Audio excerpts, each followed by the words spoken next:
Luis Alvarez here on Power Talk Radio, 1460 and 101 FM. Luis is CEO of the Alvarez Technology Group. Morning, Luis. Good morning, Mark. How are you? Pretty good. Hey, you were telling me off air that we're going to talk a little bit about the anniversary of the mouse, and I'm actually using one right now. Yeah. Funny is I was reading this article that 36 years ago in May, Microsoft introduced the first mouse. As you can imagine, it was a big, bulky thing. It had the two big green buttons. It was a hideous-looking device, actually. But what was interesting is because it was so concerned that people would have a hard time understanding how to use a mouse, it came with a 120-page user guide.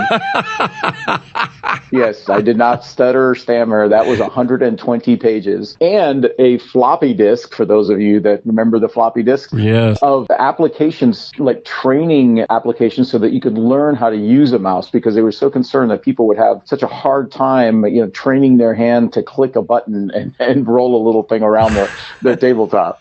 36 years ago, that would have been 1983, right? Yeah, 1983. Okay. Yeah. Wow. And I'm reminded by the Star Trek movie, what was it, The Voyage Home, where Scotty stops in at this, design that plexiglass that he needs, that special plexiglass so they can transport the whale in the belly of the Klingon vessel. And he starts talking to the computer, and the guy points at the mouse. He picks up the mouse and talks into it like it's a microphone.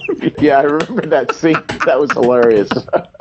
So anyway, 36 years we had a mouse. They started out corded. Most people use wireless mouses these days. Yeah, and it's interesting how we've just become so accustomed to using technology. And I don't recall the last time I bought anything that had a user's manual with it. Usually they have like a couple of folded pieces of paper with a referral to a website someplace that you can get more information on. But it's just become much more intuitive to use these things. Boy, you're right about that.